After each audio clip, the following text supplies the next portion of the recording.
अस्सलाम वालेकुम मेरे प्यारे बहन भाइयों, क्या हाल है? ठीक हो?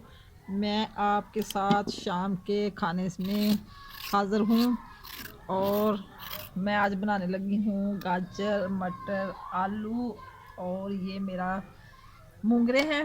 ये सारा कुछ मैंने मिक्स करके पकाना है। ये मेरे घर की मेथी बनी जो मैंने खेतों में लगाई हुई, ये लहसुन है और अब गाजर मैं छील ली हूँ।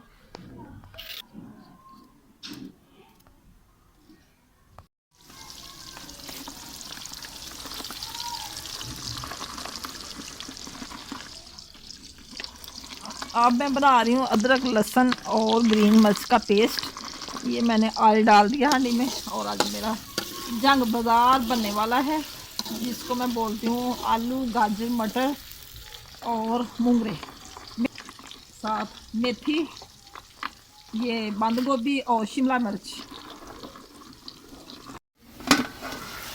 ये देखिए जनाब, मेरा जंग बाजार का कलर माशाल्लाह कितना प्यारा है।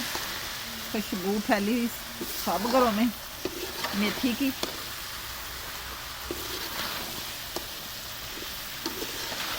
अब आ गई बारी रोटी की और मैंने कहा कि मैं पेड़े करके रख लूँ, आटा ठंडा होता है तो जल्दी रोटियां बन जाएंगी। इधर मैंने चूल्हे पे आगे रोटियां बना लेनी है।